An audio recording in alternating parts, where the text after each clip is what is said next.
Rouhani yang sempat merekah kini diuji kembali. Di tengah narasi proposal damai menuju meja perundingan, yang terjadi justru Selat Hormuz kembali memanas. Iran Amerika Serikat kembali saling serang. Gencatan senjata kembali rapuh. Sementara proposal damai menggantung, kedua pihak saling tuding soal siapa yang memulai. Is the ceasefire with Iran still on? Yeah, it is. They trifled with us today. We blew them away. They trifled. I call that a trifle. I'll let you know when there's no ceasefire. You won't have to know. If there's no ceasefire, you're not going to have to know. You're just going to have to look at one big glow coming out of Iran. And they better sign their agreement fast. همه مردم ایرانو میخوان. بگذارید دی که وطن فروش شدن و اصلا از هویت خودشون تهی شدن. اونه که ایرانو میخواد. هیچ ایرانی ایران سرفکنده و ذلیل رو نمیخواد. هیچ ایرانی تحمل نمیکنه بچه هاشون رو اینجوری بمباران کنن او بشینه توجیهگر باشه. Kedua pihak mengklaim gencatan senjata masih berlaku, meski kenyataannya masih sangat rapuh. Proposal damai belum menemui titik temu, sementara ancaman perang skala penuh kembali membayang.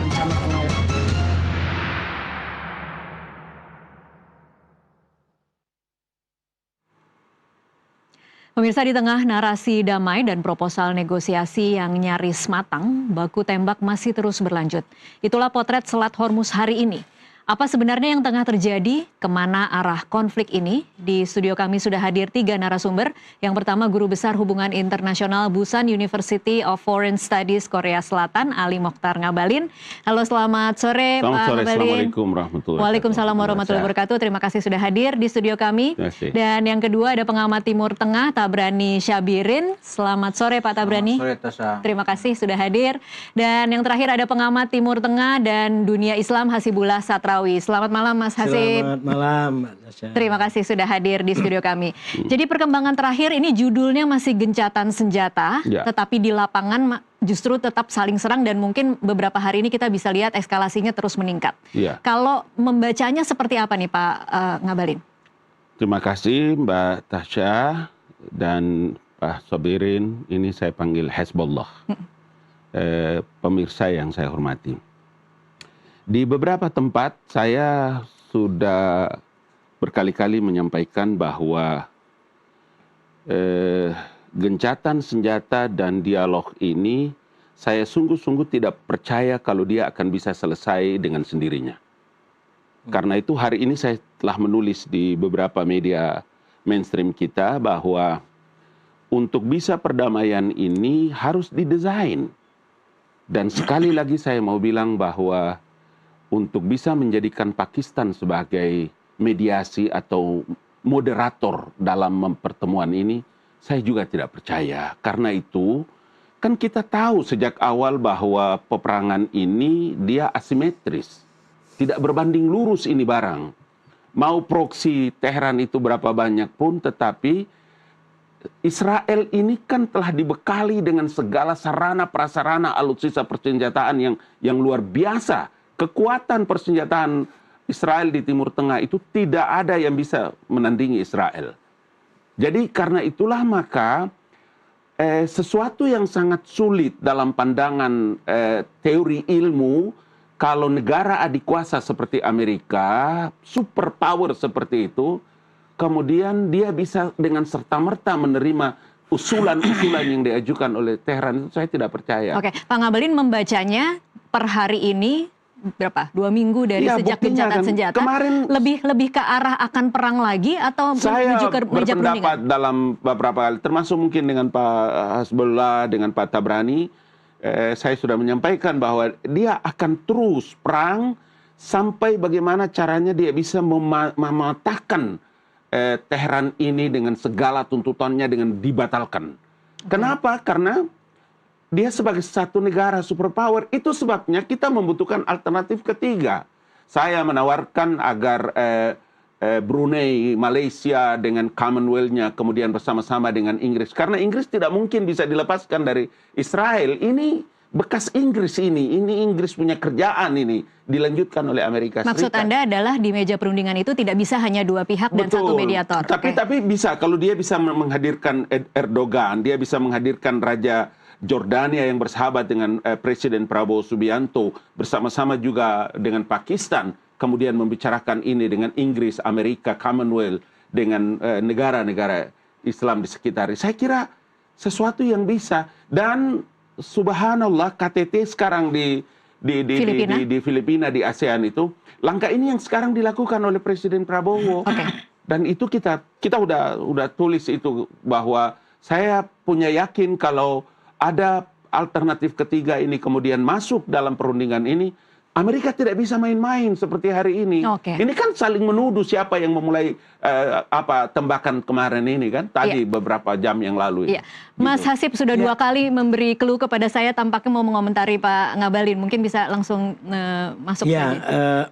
Mungkin sebelum ke perspektifnya beliau, memang sebagai edukasi informasi kepada masyarakat penting diberikan update tadi apa barangnya ini yang sedang terjadi. Kalau saya ikutin dalam 2 hari terakhir atau dalam 1 minggu terakhir, yang pertama ini kan sebenarnya memang dua belah pihak sama-sama tidak ingin mengalah. Jadi ini betul-betul adu power. Ini adu power, adu kekuatan. Cuman adu kekuatan terutama bagi Amerika ada lokal konteks yang tidak membuatnya leluasa. Karena itu saya menggunakan atau saya melihat ada kesengajaan Trump paling tidak selalu menegaskan bahwa kita tetap komitmen dengan gencatan senjata walaupun dia melakukan serangan, walaupun dia melakukan tembakan. Karena sekali lagi ini berkaitan dengan lokal konteks di Amerika. Jadi kata gencatan senjata itu memungkinkan Trump lebih aman di dalam negeri, begitu? Kata gencatan senjata itu dibutuhkan untuk memastikan klaim dia bahwa perang ini sudah selesai. Itu yang memenuhi klausul 60 hari daripada wewenang. Selesai dalam kemenangan Amerika maksudnya. Yang penting selesai, karena dalam wewenang yang dia punya, kalau ini nggak selesai, maka dia bisa dipersoalkan oleh, kalau di sini DPR, di Kongres.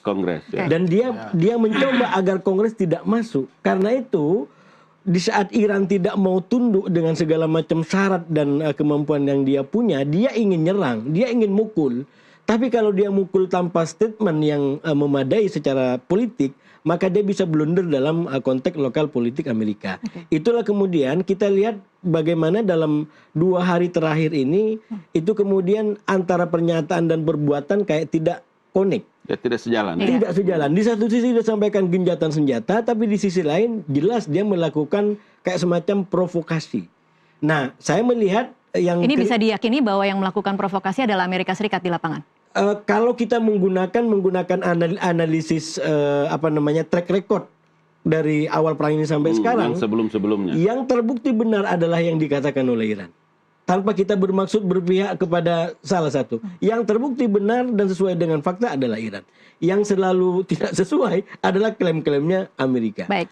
Nah, karena itu saya melihat ini sebenarnya ada kayak semacam perkembangan di mana dia sengaja untuk memberikan tekanan. Jadi pertama adalah dia memerhatikan konteks Amerika. Yang kedua, dia juga sadar betul sekarang sedang berunding. Nah, cara berpikir Trump itu berunding di bawah api. Jadi nggak berubah ini sampai sekarang. Jadi dia ingin dapat barang dengan cara menghajar. Seakan-akan kalau nggak dihajar dia nggak dapat. Gitu. Sementara Iran tidak ingin perundingan itu di bawah tekanan. Itu. Kita kebudayaan bisa bahas di situ. Saya ke Pak Tabrani karena kita nanti harus break azan maghrib nih. Singkat saja Pak Tabrani, kalau Anda melihatnya apa yang kemudian menjadi pernyataan para pejabat kedua negara, kemudian apa yang terjadi di lapangan itu kan sama sekali berbeda. Nah, bagaimana Anda melihat situasi ini dan lebih ke arah mana ini akan terjadi? Akan lebih ke perang atau ke meja perundingan lagi? Terima kasih Tessa. Ini kan sekarang di Iran itu, kalau kita lihat dari beberapa channel itu kan sekarang lagi membara itu di tengah masyarakatnya, sehingga itu pemerintah sekarang mempopulerkan melalui masjid atau apakah yang populer dalam istilah kaum Syiah itu, Syiah revolusi kullu yawm Asyura wa kullu makan Karbala. Nahnul Husain wa Husain minna, itu kan. Yang artinya? Setiap hari itu adalah Asyura. Dan setiap tempat adalah Karbala. Kita adalah Husain. Husain bagian dari kita. Ini sejarahnya begini. Ketika Husain terbunuh, itu kan ideologi revolusi Iran itu kan diambil dari cerita Karbala itu. Jadi tanggal 10 Muharram, ya kan, hari Asyura. Maka sekarang setiap hari adalah Asyura, gitu. Ya kan? Setiap tempat momen revolusi Karbala, itu titik didihnya di situ. Gitu. Nah itu sampai ke masyarakat kita pun, masyarakat kita juga mendidih nih. Mayoritas mungkin kalau kita tanya masyarakat yang menonton TV ataupun masyarakat umum, dia sekarang tuh pasti membela Iran. Gitu. Oke, Pak Tabrani, mohon maaf. Dia membela Iran, itu ada pedagang-pedagang, pengusaha bilang itu pokoknya kita Iran. Ya, oke. Ya, kan? Mohon maaf, saya harus potong dulu karena kita harus break azan maghrib. Nanti kita lanjutkan, saya akan beri kesempatan lagi ke Pak Tabrani. Pemirsa, tetaplah bersama NTV Prime, kami akan kembali sesaat lagi.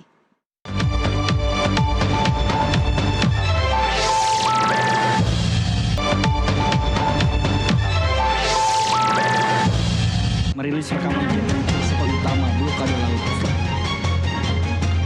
terkunci di Selat Hormuz. Presiden Donald Trump mengumumkan rencana pengawalan kapal-kapal tersebut mulai berlaku sejak Senin 4 Mei 2020. Pemirsa, terima kasih Anda kembali menyaksikan NTV Prime. Saya kembali lagi ke Pak Tabrani tadi untuk melanjutkan. Jadi kondisi di masyarakat Iran saat ini dikobarkan semangat bahwa ini adalah seperti momen revolusi begitu ya? Revolusi. Ya? Nah, kemudian dia dengan adanya jeda ini kan mau perundingan, mau berdamai kan. Tapi Iran melihatnya ini adalah perdamaian yang berdarah. Jadi bukan perdamaian yang enak. Poin-poin yang diajukan Iran itu kan sangat sulit diterima oleh Amerika. Gitu. Nah di masyarakat kita itu juga ada yang punya bisnis dengan Iran, tentu dia pro Iran. Gitu. Ada yang nggak punya bisnis tapi mau menyumbang. Gitu. Kawan kita itu, misalnya yang punya karyawan bis 10.000, gitu. Puspo Wardoyo dan Wong Solo. Kalau kita menyumbang kita siap. Sebelum perangnya kan jauh. Gitu. Begitu orang bersemangat. Gitu. Jadi di mata Iran sekarang ini adalah kedaulatan. Nuklir itu adalah simbol kedaulatan. Jadi nggak ada itu dia mau mundur nampaknya ya, kecuali nanti terpaksa. Gitu. Terpaksa. Tapi itu kan periode akhir atau bab terakhir yang diminta Iran untuk dibicarakan. Gitu. Nah sementara Trump dan Israel itu red line pertama yang nggak boleh ditawar-tawar. Gitu. Jadi perang atau kemelut di Timur Tengah ini mungkin kalau menurut saya tuh mau perang terbuka, itu mungkin kalau Israel sudah tidak bisa lagi dikontrol oleh Amerika. Tapi kalau Amerika sendiri, dia kecil kemungkinan dia akan perang terbuka dengan Iran. Kalau sekarang kan baru perang terbatas ini. Perang terbatas. Dan perundingan sekarang kan juga perundingan terbatas. Gitu. Karena itu Trump bilang, war is over, gitu kan. Perang sudah selesai. Karena dia tidak mau diadili atau minta pertanggungjawaban kepada publik Amerika. Ini biar perang 60 hari, apa hasilnya? Kan gitu kan? Kan belum nampak hasilnya. Tapi Trump sudah mengatakan Iran tidak akan pernah punya senjata nuklir. Tapi kalau dari sisi Iran sendiri, melihat betapa kekehnya mereka tidak akan bergeming dengan poin-poin yang mereka inginkan, secara resource sebenarnya mereka punya kemampuan untuk perang terbuka tidak, Pak Tabrani? Kalau perang terbuka, ini kita lihat perbandingan ya. Ini dalam ilmu perang itu kan ada rumusan yang disepakati itu. Kenali dirimu, kenali musuhmu. Ya kan? Know yourself, know your enemy. Kalau itu bisa dipahami, kata Sun Tzu itu, maka separuh perang sudah bisa dimenangkan. Tapi kalau nggak ada rumus ini, perang mungkin siapapun tidak bisa memenangkan. Kalau dalam posisi per hari ini siapa yang lebih mengenal siapa? Nah Iran, dia kan sudah siap itu. Kalau dalam serangan udara kita katakan dia kalah lah. Serang laut pun dia kalah. Tapi serangan darat itu kan faktor manusia itu sangat penting. Gitu. IRGC yang dianggap sebagai ideolog atau pembela ideologi revolusi di Iran itu jumlah pasukannya kan sampai 150.000. Dalam perang darat, negara yang menyerbu itu itu minimal tuh dia harus punya pasukan tuh 3 kali lipat. Ya kan, kalau ini 150.000 siap mati semuanya, Amerika harus dengan Israel katakanlah gitu ya, harus siap dengan 400.000 gitu. Nah sekarang pasukan Amerika ya paling juga 15.000 bro kan. Karena itu tahapan-tahapan Amerika untuk berperang dengan Iran kalau sekarang ini dia akan bunuh diri. Trump itu akan digantung oleh rakyat Amerika tuh, karena banyak tentaranya mati nanti. Iya kan? Benar. Karena itu ada step-step yang sedang dilakukan Trump itu. Pertama dia ingin hubungan yang lebih dekat dan akrab dengan Uni Emirat Arab. Dia untuk mengatasi harga minyak jangan terlalu melambung tinggi. Uni Emirat Arab per 1 Mei kemarin kan sudah keluar dari organisasi OPEC. Mungkin sekarang ya produksinya mungkin di atas 5 juta gitu. Ya kan? Ya. Itu yang kita lihat. Oke, baik. Kita akan bahas sedikit soal bagaimana ada perang klaim kerusakan. Karena kemarin kan kalau kita saksikan, kita sebagai audiens atau sebagai pemirsa membaca berita atau menonton berita, kemudian jadi tidak tahu sebenarnya siapa yang memenangkan perang yang saat ini terjadi di lapangan atau di Hormuz misalnya. Media Iran mengklaim merudal kapal Amerika Serikat, tapi Amerika Serikat menyangkal dan mengatakan bahwa klaim Project Freedom untuk membebaskan kapal-kapal itu bisa terus berjalan. Nah kalau Anda membacanya, ini kan lagi-lagi mungkin Mas Hasib tadi sempat mengatakan yang biasanya benar adalah Iran, yang biasanya bohong mungkin adalah Amerika Serikat. Apa yang sedang dilakukan oleh kedua belah pihak ketika mereka sama-sama mengklaim dalam tanda kutip tidak kenapa-napa dengan keadaan di lapangan? Ya, yang pertama kalau kita bicara tentang operasi pembebasan, ini kan berarti temanya tentang operasi pembebasan. Itu kalau bagi saya, kalau saya dari awal ya, saya di Nusantara TV kebetulan tidak dari awal, jadi perspektifnya harus dibangun dari awal. Saya sampaikan dari awal bahwa sebenarnya perang ini itu kesalahan kalkulasi Trump. Dia salah percaya kepada Netanyahu dan betul-betul dia terjebak dalam kubangan seperti sekarang gara-gara dia salah sama Netanyahu. Asumsinya adalah ini seperti disampaikan Pak Tabrani tadi, satu tim unggulan yang begitu diulelukan, yang satu tim yang tidak diunggulkan. Dan Iran sadar itu. Yang asimetris tadi yang ya dikatakan. Asimetris gitu. Nah karena itu ketika serangan ini dilakukan pertama kali, dia membawa pikiran bahwa pertama kalau bagi Netanyahu ini akan menjadi success story seperti di Gaza. Dia akan bisa menghancurkan Iran. Dan Iran kekuatan yang tersisa dari kelompok perlawanan. Jadi ini lemah, waktunya dihabisin. Nah Trump punya asumsi Venezuela. Jadi ini orang yang sama-sama lagi terbawa oleh pikiran suksesnya, kalau itu ayo kita bareng-bareng ke Iran. Bukan Iran. Iya. Kurang lebih asumsinya, Prof, yang saya pikirkan di asumsinya Netanyahu. Karena itu serangan besar itu dilakukan. Tanggal 28 itu goal pertama. Jadi Trump sendiri dari awal nggak mau lama-lama. Karena itu baca di video awal, Trump sudah sampaikan perang kurang lebih 4-6 minggu. Itu clear dia sampaikan. Jadi kalkulasinya salah ya? Karena asumsinya dengan serangan sampai membunuh pimpinan tertinggi akan habis Iran. Ternyata hari kedua, hari ketiga, hari keempat nggak habis. Karena itu kalau kita baca secara analisis waktu, saya punya catatannya, di hari ke-25 Trump sudah mulai tarik rem. Dia bikin jumpa pers di Florida, sudah bikin diksi-diksi yang sangat optimistis bahwa ini akan segera berakhir, kita sedang berunding luar biasa, bla bla bla. Itu perundingannya. Yang ingin saya katakan apa? Trump sebenarnya ingin berakhir. Saya meyakini itu dari bacaan dari awal. Cuman Iran sudah kadung pegang kontrol. Dia tidak ingin berakhir dengan cara kemenangan skenario Trump. Kalau ini harus berakhir, maka juga berdasarkan skenarionya Iran. Nah, mengapa Anda bisa mengatakan bahwa saat ini Iran yang pegang kontrol? Satu, kalau kan gini teorinya. Perang 40 hari. Kalau memang Amerika sudah dapat barangnya, ngapain berunding? Oke. Perundingan itu artinya kamu belum dapat barang. Dia tinggalkan perang, dia masuk ke perundingan. Masuk perundingan, nggak dapat juga. Karena Iran sudah punya konsep yang tidak kamu dapat di peperangan, tidak akan kamu dapat di perundingan. Itu kartu mati. Karena itu bolak-balik dia terus. Nah, kembali ke Hormuz, kalau memang benar yang disampaikan oleh Trump, pasukan Iran hancur, lautnya hancur, dia akan buka Hormuz. Sampai hari ini Hormuz tidak bisa dibuka. Karena itu kalau kembali kepada operasi itu, operasi itu mau dibangun, dibangun, pertama adalah dia mau menggunakan sentimen global, kemanusiaan global atas nama diminta oleh negara-negara luar untuk membantu. Trump lupa, kesalahan Trump pertama sejak awal, dia sudah nggak memperdulikan aspek legal. Ya. Dia nggak memperdulikan aspek persekutuan. Seakan-akan dunia ini hanya bisa diurus berdua di antara dia dan Netanyahu. Eropa dia sakitin, NATO dia singgung. Ketika dia susah seperti sekarang, lalu dia mencak-mencak bilang, oh NATO nggak setia, ini orang-orang nggak bantu. Jadi itu salah sejak dari awal.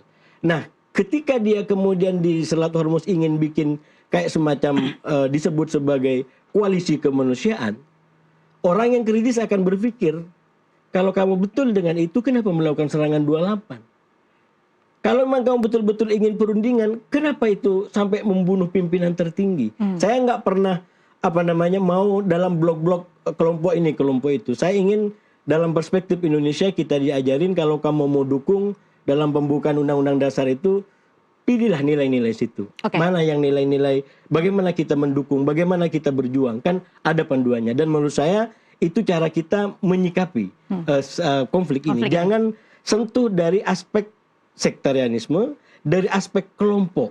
Kita harus mulai berpikir, siapa yang memperjuangkan kemerdekaan? Siapa yang memperjuangkan mempraktekkan penjajahan?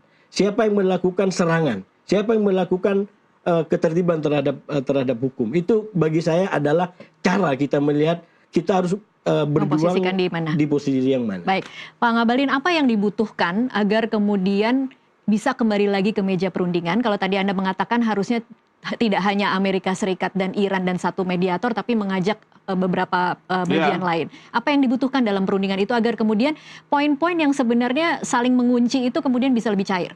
Kita semua tahu bahwa setelah sidang Perserikatan Bangsa-Bangsa kemarin, setelah Presiden Prabowo Subianto berpidato dengan begitu gamblang bahwa kalau kita ingin perdamaian dan kemerdekaan Palestina, maka kita harus ikut memperhatikan hak-hak Israel pada waktu itu. Belum ada dalam catatan sejarah seorang kepala negara seperti di Indonesia yang seberani Prabowo Subianto. Ya, dan itu kita tahniah, ahlan wa sahlan itu is okay. Meskipun kemudian menimbulkan reaksi juga di masyarakat. Tapi saya mau bilang bahwa tidak mungkin kita antara Israel dengan Palestina, tapi kita hanya mau bicara dengan Palestina, kita tidak bicara dengan Israel, tidak mungkin. Makanya kenapa saya menyatakan bahwa Board of Peace itu adalah pintu gerbang di mana Prabowo bisa bicara dengan Netanyahu. Catatan sejarah juga, Soeharto pernah menerima Yitzhak Rabin di Jakarta, di Cendana. Nah, saya juga pernah bilang di beberapa tempat, bahkan saya sudah menulis artikelnya bahwa Iran itu sejak awal tidak pernah memandang Pakistan itu sebagai ada satu kekuatan. Tidak ada catatan sejarah itu. Meskipun dia punya nuklir. Dan Iran itu sendiri orang Pakistan yang membantu ketika Amerika memberikan persetujuan untuk dia punya nuklir. Jadi saya mau bilang bahwa segitiga Bermuda ini, segitiga perundingan ini ya, segitiga perundingan ini harus perlu ada, karena Inggris, jangan kita lupa loh, kemarin tanggal 27, 28, 29, 30 yang lalu itu Raja Charles dan Ratu Camilla datang ke Amerika Serikat. Itu satu saja materinya dibicarakan. Please, jangan lagi ada nyawa air mata harus gugur di Palestina atau di Israel maupun di Iran atau di Lebanon. Tapi itu kan terus dilakukan oleh Israel. Saya mau bilang bahwa negara sebesar Amerika itu kemudian memulai satu keputusan untuk gempur terhadap Iran. Tidak mungkin dia tidak punya kalkulasi. Saya tidak percaya. Sebagai sebuah negara yang punya kekuasaan begitu dahsyat, dengan segala potensi yang dia miliki. Kita lihat ini sekarang, kenapa tembakan itu sekarang dari daratan dipindahkan ke laut? Dan tidak ada satu nyawa pun yang kita dapatkan.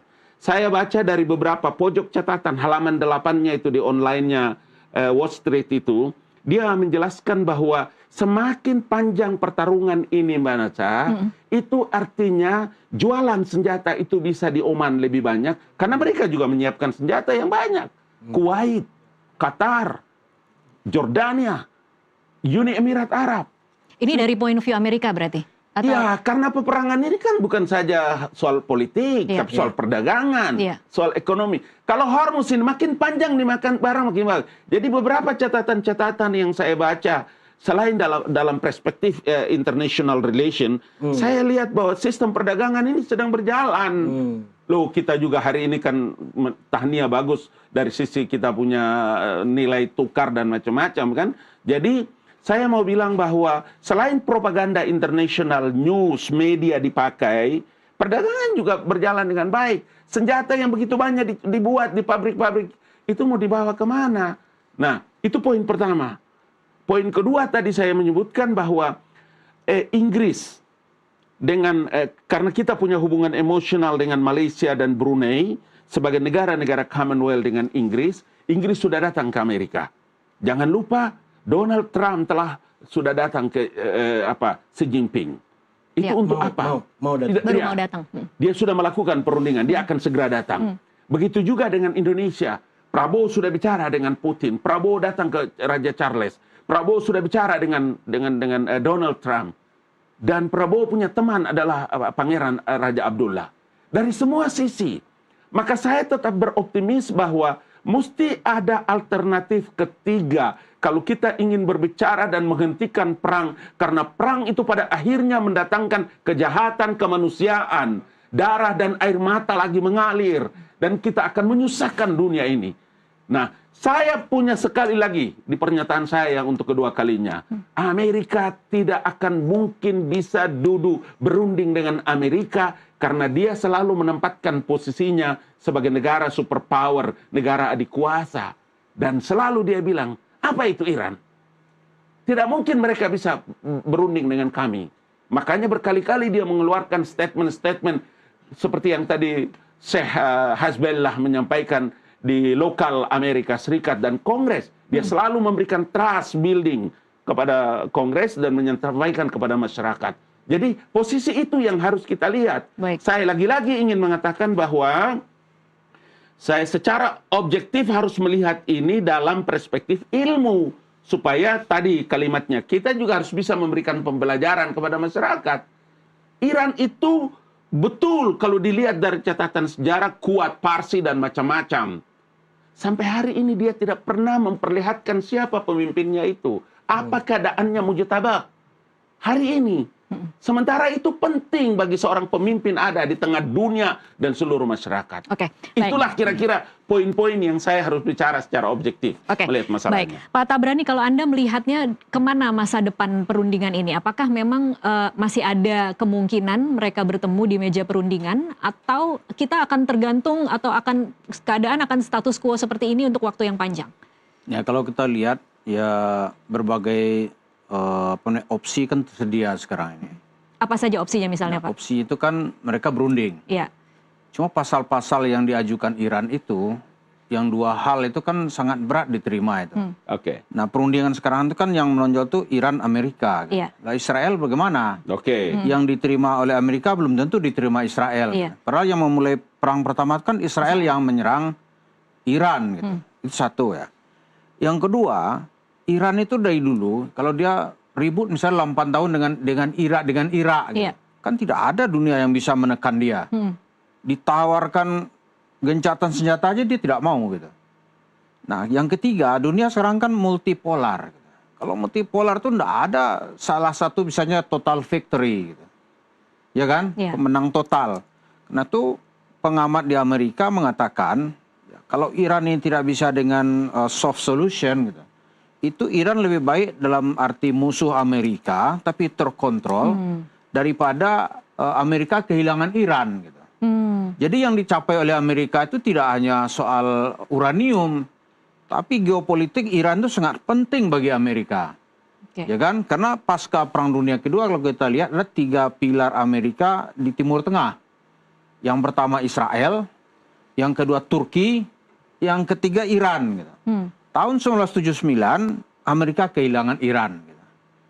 Gantinya siapa gitu? Itu sampai sekarang belum ada pengganti yang permanen. Apakah Arab Saudi atau yang lain belum ada ya. Nah begitu Amerika kehilangan Iran gitu, oh itu sebuah kehilangan yang sangat besar. Kan itu dari sisi geopolitik Amerika. Gitu. Jadi tiga apa ini sangat penting. Gitu. Okay. Kalau kita lihat misalnya nih Iran Israel gitu. Iran Israel itu kan dalam sejarah yang panjang mereka itu kan sangat dekat hubungannya itu. Malah kantor Mossad terbesar di Timur Tengah setelah Israel itu kan di Teheran. Ya kan? Dulunya. Sampai sekarang. Bukan dulunya. Kan kerjasama dengan Amerika memang.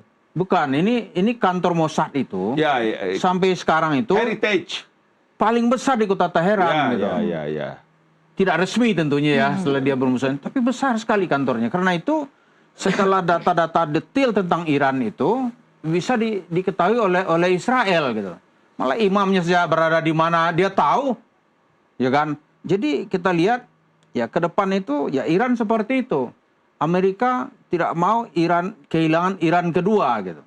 Jadi kalau perundingan ini tidak sukses, lebih baik Iran menjadi musuh yang terkontrol daripada menjadi liar gitu. Yang menang nanti Xi Jinping, Cina atau Rusia. Okay. Dia tidak mau. Gitu. Oke, kalau melihat bagaimana posisi negara-negara teluk, negara-negara tetangga, bagaimana Anda melihatnya? Kira-kira mereka akan tetap diamkah atau sudah mulai tidak nyamankah dengan situasi yang berkepanjangan saat ini?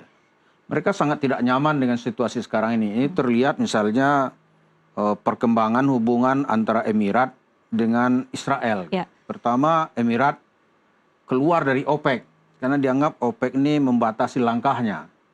Kemudian Emirat itu kan salah satu negara teluk yang berhubungan diplomatik dengan Israel.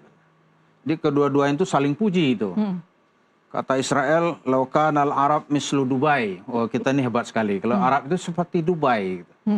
Kata orang Dubai, kalau tahu kami begini, begitu derasnya uang masuk ke sini gitu. Dari dulu kami sudah membuka hubungan diplomatik dengan Israel. Dia hubungannya duit, Pak. Yeah. Jadi transaksi dagang berjalan kencang, Israel punya tempat untuk memutar uang. Gitu. Nggak tahu siapa yang untung gitu. Kalau kita ingat nih, lihat cerita Henry Kissinger menjadi juru runding Arab Israel Perang 73. Kata Israel, Henry Kissinger ini son of Israel. Ya kan? Anak Israel. Yes, kata Henry Kissinger. Kata Anwar Sadat, you are friend of Arab. Kamu ini temannya Arab. Oke, kita sama-sama. Dibawalah masalah ini ke perundingan melahirkan Camp David tahun 78. Jadi Arab sekarang ini ke depan itu dia akan melihat ya Israel itu sebuah teman aja. Teman di dalam mencari saling benefit di tengah kehidupan. Gitu. Jadi tidak akan ada yang menjadi teman Iran ya? Iran akan selamanya. Iran itu nanti seperti pernyataan Menteri Luar Negeri Arab Saudi itu, apakah dia jatuh rejim ini atau tidak, ke depan mereka akan sama-sama mengucilkan Iran. Oke. Ya karena itu begini, Kalau Iran bisa bicara dengan China untuk kepentingan politik dan ekonomi, Kenapa? Iran bisa bicara dengan Rusia dalam waktu yang lama dong. Kenapa dia tidak bisa bicara dengan Emirat? Kenapa dia tidak bisa bicara dengan Saudi Arabia, dengan Qatar, dengan Oman, dengan Jordania? Faktanya Arab Saudi meminta Pakistan untuk memberikan perlindungan terhadap ruang udaranya. Itu yang saya selalu bilang. Jauh lebih mudah kalau betul bahwa Syiah dan Sunni itu bukan persoalan. Kenapa mereka tidak bisa berjumpa? Jadi menurut Anda itu memang persoalan? Iya, itu sebabnya dia harus bisa juga membangun kekuatan di kawasan. Buktinya kan Oman sama Teheran bisa berbagi tentang Selat Hormuz. Lah, ini Israel laknatullah ini kan memang ditaruh sebagai pohon kaktus di tengah-tengah pohon pinang. Bagaimana bisa agar proksinya Amerika Serikat ini memainkan peran agar tidak boleh orang unggul di Timur Tengah kecuali Israel. Israel. Kalau kita lihat. Jadi gini sebentar Pak Tabrani. Disinilah yang saya selalu bilang. Kita ini negara demokrasi terbesar di republik di dunia ini. Indonesia maksudnya? Indonesia. Kita ini penduduk muslim terbesar, muslim Sunni. Saya harus sebut Sunni karena Irannya Syiah, bukan soal persoalan itu. Tapi saya mau bilang, Sunni saja kita ini memberikan dukungan full kepada Tehran. Kenapa kita tidak memilih alternatif ketiga itu? Dan menurut saya, sosok Presiden Prabowo Subianto itu seluruh fasilitas komplit ada pada dirinya. Dan itu bisa dilakukan. Believe it or not, dengan izin Allah Subhanahu wa taala. Oke. Gitu loh. Mas Nasib. Sebentar. Ya, langsung soal negara-negara kawasan, bagaimana posisi mereka? Iya, saya rasa memang kalau kita bicara konteks Timur Tengah hari ini serba terbuka dengan semua kemungkinan. Karena mereka juga udah punya agenda, mereka juga punya kekuasaan. Walaupun kalau dibaca secara umum, menurut saya kecenderungannya masih status quo kecenderungannya. Jadi akan tetap tidak akan terlalu terbuka menunjukkan sikap begitu artinya atau masih mempertahankan dominasi Amerika. Jadi Amerika masih belum tergantikan. Justru fenomena Uni Emirat Arab justru memperkuat terutama di Teluk ini perlombaan untuk siapa yang lebih Israel ke depan. Siapa yang lebih Israel ke depan? Uni Emirat itu mengambil langkah itu. Dia mengambil kesempatan dari konflik ini semua. Dia ingin menunjukkan saya yang lebih Israel, saya lebih Amerika. Jadi benar tadi analogi kaktus di tengah-tengah pohon pinang itu. Itu sejarah loh. Itu sejarah. Itu sejarah. Sebentar, sedikit. Ini kan satu kemungkinan. Saya bilang. Walaupun seandainya Teluk ini mau realistis, yang selalu saya sampaikan, kalau mau realistis mestinya ada perubahan. Kenapa? Karena Arab Teluk menjadi sekarang ini, itu kan salah satunya adalah dia mendatangkan Amerika teknologinya. Tujuannya dua. Bisa aman daripada politik internal dan juga aman daripada ancaman eksternal. Waktu itu musuhnya masih di antara dua, Amerika, Israel atau Iran. Tapi perang 40 hari menunjukkan kehebatan ini nggak ada. Kehebatan ini nggak ada. Rudal-rudal Iran bisa nyampe kepada pangkalan-pangkalan militer di sini. Bahkan orang Amerika sendiri anjurkan untuk keluar dari wilayah Arab sini. Jadi perlindungan yang diharapkan nggak ada. Yang tersisa dan mereka ketar-ketir untuk dijaga adalah pemberontakan dari rakyat. Ini yang bagi saya di Arab Teluk saya selalu sampaikan fenomenanya di Arab secara umum kaitannya dengan Amerika dan Israel. Saya bilang seperti fenomena tubuh yang menoleh. Dari leher ke bawah, itu dia membelakangi Israel, membelakangi Netanyahu, membelakangi Amerika, demo anti-Amerika, anti-Israel, tapi kepalanya ke atas lirik senyum-senyum. Kerjasama gitu, dengan Amerika, dengan Israel. Nah dengan Iran, yang kata saya ngabalin tadi, itu bisa lebih cepat untuk membuat tubuhnya ini tegak lurus. Karena badan kan lebih besar ya daripada kepala ya. Jadi tegak lurus, perutnya ke depan, kepalanya ke depan. Jangan justru ini perutnya ke depan, kepalanya kemana kemari. Mestinya lebih mudah. Kenapa? Karena tadi kalau kita mau bersatu mau kembali kepada asas persatuan. Di mana ada kalimat yang lebih kita bersatu di situ. Tapi sekali lagi politik bukan ditentukan oleh kalimat. Politik ditentukan oleh soal kepentingan dan kekuasaan. Siapa yang bisa memberikan kepentingan dan kekuasaan, di sana mereka bersatu. Jadi ini sekali lagi makanya kita pisahkan bukan soal kalimat. Kalimatnya sama, takbirnya sama, tapi kepentingannya tidak sama, terutama di level elit. Saya nyambung ke Pak Ngabalin tadi. Menurut saya idenya menarik soal bagaimana peran mediator. Saya dari awal perang Pak Ngabalin bisa dibuka di media. Saya mengusulkan disebut sebagai kuartet perdamaian. Secara realistis, ini perang besar seperti ini membutuhkan banyak aktor. Kuartet itu siapa saja? Aktor. Yang pertama waktu itu belum ada Pakistan, jadi saya usulkan Indonesia. Karena waktu itu belum ada Pakistan yang muncul.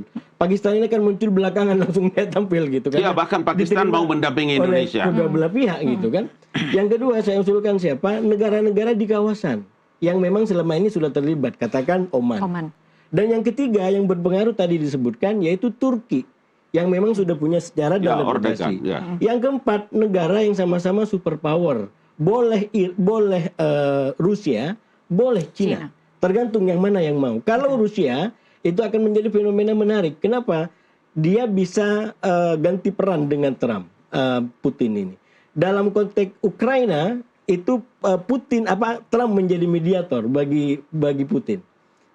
Trump jadi mediator. Nah dalam konteks perang ini justru Putin jadi mediator bagi kalau mau diambil. Pertanyaannya mau tidak 4 negara ini kira-kira karena kan kalau kita melihat fenomena hari ini ada aura seolah-olah memang negara-negara ini, satu dunia kan terdampak ya dengan konflik ini. Betul. Tetapi tidak ada yang mau tangannya kotor dalam konflik ini. Seolah-olah mereka memang menjaga jarak yang cukup aman. Negara di dunia, saya sudah baca beberapa deklarasi, termasuk deklarasi Balfour, Lord Balfour, pejabat Inggris itu, yang punya misi politik luar negeri itu Indonesia, bebas, aktif, ada loh dalam konstitusi. Itu berkali-kali saya ingin menyampaikan. Makanya kita tidak wala syarqiyah, wala garbiyah, kita tidak ke barat, kita tidak ke timur. The founding father kita sudah pernah buat sejarah penting dalam konferensi meja bundar. Tidak ada satu pertemuan perdamaian di dunia yang ada Indonesia tidak selesai dengan baik. Semua baik selesai. Itu sebabnya harapan penting bagi Indonesia. Datuk Tabrani. Iya, benar. Kalau kita lihat Pakistan dengan Oman tuh nggak akan sukses sebagai negosiator itu. Pertama Pakistan, kan sebagai seorang juru runding, dia harus bisa meyakinkan kedua belah pihak. Sekarang Pakistan hanya menyampaikan proposal. Coba apa yang dia kritik dari usulan Iran? Coba 14 usulan Iran gitu. Nggak ada. Apalagi Amerika. Nah, kemudian Amerika menolak, terus dia ngapain? Kan dia nyampe-nyampainya kayak pengantar surat. Iya, hanya kurir ya. Kurir. Iya, dia tidak head to head. Kurir itu tidak bisa menjadi mediator gitu. Kemudian Oman itu kan negara kecil aja, kecil sebenarnya Oman itu. Dan dia nggak punya pengaruh apa-apa di Teluk pun dia tidak berpengaruh. Dan gitu. Terbukti memang 28 Februari itu ketika perundingannya sudah dikatakan sangat positif, justru malah meledak perang, gitu, malah perang. Dilanggar saja. Gitu. Yang mungkin yang sangat ditunggu perannya itu, tentu peran Indonesia. Gitu. Indonesia bukan Arab satu. Kemudian kita tidak punya permasalahan serius dengan Iran. Gitu. Kan? Di sini kita lihat ada figur yang kuat yang bisa menekankan ini yang paling realistis. Gitu. Tapi punyakah kita kemampuan untuk menjadi mediator dari konflik yang sebesar ini, Pak Tabrani? Nah, itu kan sebenarnya inisiatif yang harus diambil. Yang harus diambil. Dia usulkan ke Trump bahwa misalnya ya, kan dari 14 usulan Iran itu kan 2 yang paling krusial. Ya. Kalau soal duit, Amerika kan siap saja. Bahkan tahun 2016 itu berapa pesawat tuh duit Iran di Amerika dicairkan sampai kursi pesawat itu dibongkar gitu, dimasukkan duit semua dikirim ke Iran gitu. Tapi kata Trump itu juga nggak ada gunanya gitu. Yang paling krusial itu usul Iran yang tidak masuk akal itu misalnya pengelolaan Selat Hormuz. Selat internasional kok. Masa orang lewat bayar. Ada itu gitu. Yang kedua itu kan sudah resolusi Dewan Keamanan PBB sudah 5 kali itu soal nuklir itu. Kok kamu kerjakan terus gitu. Terus dia bilang dia lapor apa? Jadi kalau 2 ini bisa, katakanlah Indonesia dengan Turki menekan gitu ya, itu ya Iran itu harus ditekan juga. Dia jangan keras kepala sendiri gitu. Kalau dia keras kepala sendiri, Amerika juga keras, nggak bisa nih, harga mati. Terus yang menengahi siapa? Gitu. Mati harga aja nih. Mending kita lihat peran Turki ya. Turki ini spesifik sekali negerinya. Dia paling keras menolak mengkritik Israel. Tapi paling intens berhubungan dagang dengan Israel. Dari tahun ke tahun hubungan dagang Turki dengan Israel itu meningkat. Artinya apa? Di balik cerita keras itu yang saya jalan terus. Itu yang saya bilang, Bang. Keras tapi nggak dapat duit. Datuk Tabrani, makanya saya bilang, kan? di depan front, di depan panggung itu kita boleh saja. Nggak usah cerita Erdogan, kita cerita Indonesia. Berapa banyak perusahaan Israel ada di sini? Ayo, please. Saya bekas ketua Pokja luar negeri, Komisi 1 DPR RI. Saya mengerti. Kita betul tidak punya hubungan diplomatik. Tapi berapa banyak Israel punya perusahaan ada di Indonesia. Dan itu bukan sesuatu yang jadi masalah dalam hubungan diplomatik. Makanya kenapa saya berulang-ulang berbicara di kesempatan di masjid, di kampus depan mahasiswa, di artikel, di mana-mana pidato saya bilang, Indonesia punya kesempatan itu. Dan saya percaya periode Presiden Prabowo bisa beliau lakukan. Mas Hasep, punyakah kita kemampuan untuk menjadi mediator konflik sebesar ini? Kalau kita lihat dari potensi, lagi-lagi potensi, menurut saya kita lebih dari cukup.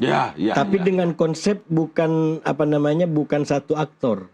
Ini jangankan Iran, perang Gaza itu 4 aktor untuk menjadi mediator. Ada Mesir, ada Turki, ada Qatar, ada Amerika. Gaza loh, yang itu Israel melawan Hamas, milisi. Apalagi Iran lawan Amerika.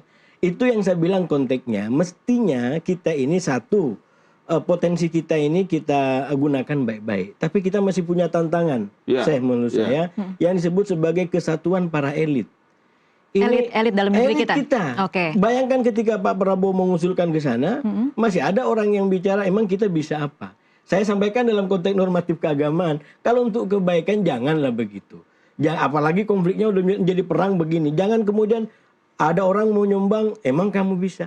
Itu secara values nggak bagus. Justru mestinya kita dukung. Maksud saya, dengan berbagai macam pengalaman dan tokoh yang kita punya, saya yakin kita bisa untuk menjadi mediator.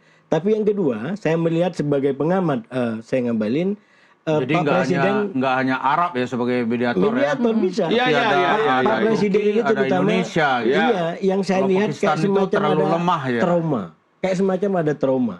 Terutama setelah tampil mungkin di PBB begitu hebat, lalu ada BOP, dan BOP ini luar biasa sebagai narasi, maaf ya, itu dipakai ke sana kemari sehingga sekarang narasinya menjadi negatif kepada pemerintah. Saya punya pendapat berbeda dan nggak perlu saya sampaikan di sini soal BOP. Karena sekali lagi bagi saya BOP itu 2. Yang pertama, ini dari perspektif luar negeri kita adalah menghindarkan mudarat yang lebih besar. Pak Prabowo itu tidak ingin kita berhadapan dengan masalah-masalah di luar. Jadi dia mencoba untuk mencari mudarat yang lebih kecil. Dalam konteks Gaza, BOP itu adalah setetes harapan di tengah gurun padang pasir konflik yang luar biasa. Tidak ideal memang, tapi BOP satu-satunya yang membuat Gaza sampai sekarang lumayan pertumpahannya. Tapi sekali lagi narasi ini pemerintah sekarang udah nggak berani. Begitu tebalnya udah didorong masuk ke masyarakat. BOP sama dengan pro Israel. Apalagi kata sering ngabalin, memang banyak perusahaan-perusahaan di Indonesia sudah Israel, itu makin jadi. Jadi bukan setahun 2 tahun ini udah berjalan lama. Begini. Akhirnya Sultan Qaboos ya. Sultan Qaboos tuh dari mana itu? Oman. Kepala pemerintah Oman yang dulu itu, dia mengatakan begini. Radian amla. Waqi siasi al-an fil mantiqah. Israel waqi siasi. Jadi kita suka nggak suka, Israel itu adalah fakta politik yang ada di Timur Tengah. Alladzina yuriduna ayarfudu Israel ilal bar faqat syiar. Orang-orang yang berhalu-halu membuang Israel itu ke laut, itu hanya halu-halu aja, nggak ada faktanya. Nah, kemudian bagaimana negara-negara Arab sekarang ya? Arab itu kan ada 22 negara gitu. Arab 22 negara itu hubungannya dengan Iran tuh dingin aja.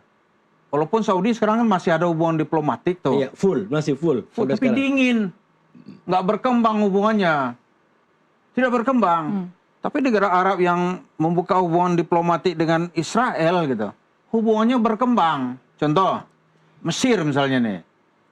Hosni Mubarak ketika ditanya orang, bagaimana ya Rais, ini dengan Israel bagaimana hubungan kita gitu. Kok dengan Arab ini kemarin ada majelis Tadamun Arabi gitu kan. Taunya Irak membantai Kuwait gitu.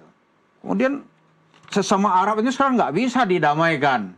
Dengan enteng Hosni Mubarak ini ada siasa filman taka zaijau seperti awan aja lah gitu. Zaituk. Tapi dengan Israel kita sudah 50 tahun menjalin hubungan, kita bisa menjalin berbagai kerjasama gitu. Itu juga Arab-Arab yang lain seperti Maroko, sekarang Sudan gitu. Sudan kan ada dengan Abraham Accord itu. Dia sekarang kan terbebas dari tagihan membayar utang untuk 27 tahun. Kemudian Arab-Arab Teluk berinvestasi di Sudan gitu. Dan dia dicabut sebagai negara sponsor teroris. Kemudian hubungan perdagangan yang lancar. Maka Sudan sekarang cerita kelaparan sudah nggak terdengar gitu. Ya kan? Sangat maju dan modern. Karena ya dulu pesawat Amerika itu hanya sekali seminggu datang ke Khartoum. Sekarang tapi bisa 3 kali sehari. Perang sampai sekarang sudah. Iya, jadi itu kan nggak selesai. Itu kita lihat ini kenapa pentingnya peran Indonesia bersama Turki, saya kira Indonesia, Turki, Kemudian satu lagi yang diterima Iran, diterima Israel itu ya Oman itu. Saya masuk ya. Sekali lagi kalau soal Israel memang ke depan kita harus bicara untuk karena awal penyakit dan akhir penyakit menurut saya ada di Israel. Ya, setuju. Jadi awal masalah dan akhir masalah itu ada di Israel. Tapi nggak bisa kita bicarakan semua di sini. Cuman rumusan apapun ke depan kalau ini betul-betul mau menjadi solusi permanen, mau tidak mau soal Israel itu harus diselesaikan. Dan mungkin di forum yang lain kita bicara lebih di dalam. Nah soal peran Indonesia, menurut saya masih ada kemungkinan kalau kita mau masuk gitu ya dalam situasi seperti sekarang. Cuman sekali lagi memang yang dibutuhkan adalah persatuan ini. Jadi kita diakui atau tidak saya ngabalin, saya bukan tapi politisi. Elitnya mungkin bersatu kali, Mas Hasib. Jangan-jangan memang itu dorongan internal rakyat kadang-kadang publik. masih ini saya ngabalin itu bisa tanya. Saya kira sekarang bukan persatuan, tapi keberanian. Keberanian pemimpin kita untuk memberikan proposal penyelesaian kemelut di Timur Tengah. Kang Ngabalin memangnya tidak berani? Iran dan Amerika. Begini. Saya mau bilang bahwa semua orang Indonesia mengerti dan tahu bahwa konstitusi negara itu berkali-kali bicara tentang the founding father menetapkan prinsip bebas dan aktif itu. Karena itulah maka kita tahu ya presiden kita ini sekarang kan tidak mau ada konflik di mana-mana. Iya. Tidak mau berkonflik dengan siapapun. Tidak mau. Karena itu ketika dia datang ke Putin dan kemudian Iran menyampaikan pikiran-pikiran mereka tentang kebutuhannya dengan Indonesia, itu disami'na wa ta'na loh. Jangan lupa bahwa Iran membutuhkan Indonesia.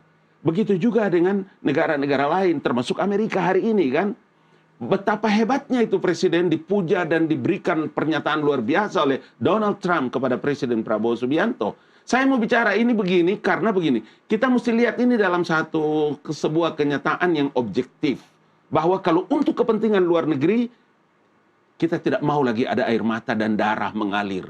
Dan kita tidak mau lagi republik ini dalam kesulitan. Itu sebabnya langkah-langkah itu dilakukan. Dan saya kira banyak orang memberikan tahniah, mendorong agar pemerintah Republik Indonesia bisa memainkan peran di luar negeri dengan baik. Dan itu terbukti loh. Tapi begini Prof, bebas aktif itu kalau kita kembali ke perumus aslinya ya kan Hatta yang merumuskan itu. Seperti yang dia tulis dalam buku kecil itu, mendayung di antara dua karang. Bebas aktif itu Indonesia tuh bebas menentukan kreasi dan aktif menentukan pilihan. Jadi bukan berarti dia tidak memihak. Gitu. Kalau ada yang salah dia harus berani mengatakan ini ente salah. Memihak tetap boleh ya. Tetap boleh ya. Kayak sekarang nih ada usulan-usulan yang tidak masuk akal gitu. Terus gimana kalau tidak dinyatakan itu salah? Gitu. Jadi nggak mungkin gitu. Tapi kalau Bapak ikuti pidato terakhir Presiden Prabowo di KTT ASEAN, menarik. Dia memberikan bagaimana pesan diplomasi kepada semua negara-negara di KTT itu. Itu yang menurut saya bahwa ada satu semangat yang dibangun, semangat kawasan ASEAN. Untuk bersatu ya? Iya. Dan jangan pernah dianggap sepele ini ASEAN ini. Dari sisi geografisnya kita luar biasa, Alki 1, 2, dan seterusnya. Semua orang lewat Selat Malaka dan macam-macam. Tapi Prof, ini kita lihat ya ASEAN ini, ya ada yang memihak Iran dengan jelas, tetapi ada economic effect di belakangnya. Misalnya, maaf ya, Malaysia itu dia tegas memihak Iran gitu. Tapi dia kan mendapat keuntungan dari perdagangan minyak. Kapal-kapalnya tidak ada yang tertahan ya. Contoh tidak gini seperti kita ya. Malaysia produksi minyaknya 500.000 sekian gitu. Tapi dia menjual minyak ke Cina itu 1.500.000. Itu yang saya bilang. Berarti, kenapa pentingnya territorial diplomacy. Disinilah Malaysia memainkan peran penting karena kenapa? Tidak boleh rakyatnya menderita. Dan itu dilakukan loh. Sementara Indonesia menjadi juru runding. Enggak dapat. Di tengah kapal kita tertahan. Kapal kita masih ketahan di sana. Kapal kita masih tertahan. Kapal kita sekarang nggak dilepas oleh Iran itu. Tapi Malaysia dapat untung. Saya waktu habis pulang beliau dari Rusia, kemudian saya berdialog dengan Ketua Umum Golkar yang Menteri SDM. Saya bilang, bagaimana Pak Ketum? Dia bilang, Pak Ngabalin, insya Allah apapun yang terjadi di Selat Hormuz, kita Indonesia sampai dengan akhir tahun ini akan bisa baik-baik saja dan kita akan buktikan. Itu sebabnya kenapa BBM subsidi itu tidak dinaikkan. Kemudian yang non subsidi bisa naik. Artinya apa? Diplomasi, soft diplomasi teritorial yang dilakukan oleh pemerintah ini nyata dan fakta itu. Tapi hasilnya sekarang itu rupiah kita makin hari makin melemah. Oke, baik. Saya harus akhiri diskusi ini karena sudah terbatas waktunya, tapi saya akan kasih closing statement. Apa pelajaran yang kira-kira bisa dipetik kalau kita melihat konflik antara Amerika Serikat, Israel dengan Iran, kemudian pelajarannya untuk Indonesia di kawasan kita saja, Pak Ngabalin. Saya pertama ingin menyampaikan bahwa mudah-mudahan siaran kita ini didengar oleh pengambil keputusan penting. Seluruh perwakilan Indonesia di luar negeri, saya tetap berdoa dan berharap agar politik anggaran pendapatan belanja negara harus diperkuat kepada semua teman-teman yang ada di perwakilan Indonesia, KBRI kita di seluruh dunia. Yang paling utama itu mungkin juga Amerika dan beberapa tempat-tempat yang terkait secara emosional dalam konflik ini. Karena begini, setelah Bapak Presiden berpidato dengan semangat ide dan gagasan yang luar biasa di luar negeri, pada saat begitu pulang ke Jakarta, pulang ke tanah air, yang merawat diplomasi itu siapa? Yang merawat itu adalah perwakilan negara kita di luar negeri, KBRI kita. Jadi saya mau bilang juga, semoga teman-teman di DPR juga dengar, jangan pernah agak keras-keras soal anggaran pendapatan belanja negara untuk perwakilan kita di luar negeri. Karena mereka adalah etalase bagi Republik ini. Mereka lah mata, mulut, dan telinga pemerintah dan rakyat Indonesia di luar negeri. Dan karena itulah mereka bisa melakukan diplomasi, soft diplomasi, territorial diplomasi, dan macam-macam. Ini dalam perspektif ilmu hubungan internasional. Baik. Pak Tabrani, pelajaran yang bisa dipetik dari perang ini. Lihat, inilah akibatnya ketika terjadi krisis, tidak ada penengah. Ya kan, yang adanya pengantar surat. Nah, kita berharap Pakistan kan pengantar surat. Nah, kita berharap Indonesia bukan seperti itu, tapi lebih jelas memberikan usulan. Gitu. Ya, walaupun sebelumnya Abbas Agassi kan bilang, oh ini kedaulatan kami yang tidak bisa diganggu-ganggu. Ya, tapi kasihan juga dong rakyatnya. Situasi sekarang kalau ada orang bilang Iran baik-baik saja itu bohong dia. Di embargo seperti ini, keadaan tidak mungkin baik-baik saja. Itu dilihat dengan hancurnya mata uang Iran. Dia berhubungan dengan luar pakai apa? Pasti pakai uang dolar. Jadi kita harap ya pemerintah kita diberi kekuatan untuk maju menyelesaikan tugas kemanusiaan. Karena kita juga punya kepentingan untuk segera menyelesaikan konflik ini. Mas Hasib. Berarti saya sambungkan dari dua aja. Karena sudah dua yang menyampaikan. Jadi kalau dilihat dari kompleksitas, terutama sekarang krisis di Hormuz, itu kan akhirnya membuat banyak negara itu tersandera oleh keadaan, nggak enak kepada yang terlibat dalam konflik ataupun oleh kepentingannya. Relatif yang memang paling bebas dan ada kemungkinan menurut saya adalah salah satunya Indonesia. Yang relatif lebih bebas. Kalau Timur Tengah tadi itu ada emosi yang terpendam. Karena walaupun Iran nggak maksud nyerang, kenyataannya mereka diserang dan dipermalukan. Jadi masih ada emosi yang terpendam di situ. Indonesia menurut saya berpeluang untuk kemudian menjadi mediator tadi, dan menurut saya nggak perlu nunggu. Ini melihat Pakistan dengan segala keterbatasannya, kemudian Pak Presiden punya hubungan baik dengan Rusia, dengan Cina, tinggal bagaimana dibuat untuk bisa ada koordinasi lebih lanjut untuk kemudian mediator ini berlangsung. Dan nggak harus nunggu tuh artinya apa? Mengajukan diri? Iya, nggak harus mungkin dipanggil atau mungkin dikontak langsung gitu ya. Tapi memang ada inisiatif-inisiatif yang lebih kuat karena dampaknya sudah ke kita juga gitu. Ini kita diam juga kena. Jadi lebih kita bergerak. Boleh lebih agresif ya. Dan yang kedua menurut saya dari Prof. Ngabalin ini benar. Jadi memang harus ada, saya sebut sebagai revolusi kebijakan kita terkait dengan katakanlah duta-duta kita. Politik luar. Kalau kita mau betul-betul itu berfungsi sebagai etalase atau ujung tombak kalau bahasa saya, ya mau tidak mau diubah dari kebijakan di DPR, mulai dari penugasan. Itu harus berorientasi pada keahlian. Jadi ini mohon maaf ya, jangan justru banyak duta yang tidak mengerti bahasa setempat. Bagaimana kita mau optimal? Jangan duta hadiah berarti ya? Nah itulah bahasanya. Jadi harus diubah dari DPR. Kalau kita mau berfungsi mereka adalah ujung tombak, berarti harus orientasi pada keahlian kawasan. Maka siapa yang memang ahli di kawasan, nukut dan modalnya juga ada punya kapabilitas dan kompetensi begitu ya. Tempat buangan. Reformasi politik anggaran atau bagi-bagi. Ini pengabdian berdasarkan keahlian, dia bisa dan dia punya bukti. Mari kita dukung untuk bisa membangun Indonesia dari titik-titik terluar tadi di perbatasan. Baik, semoga didengar dan kemudian menjadi masukan. Terima kasih Pak Ngabalin, terima kasih Mas Hasib dan juga Pak Tabrani untuk waktunya bersama kami. Pemirsa, di tengah ancaman dan ketidakpastian selalu ada ruang untuk dialog. Kita berharap perdamaian benar-benar menjadi pilihan, bukan sekedar jeda gencatan senjata. Jangan kemana-mana, NTV Prime akan kembali dengan info menarik lainnya.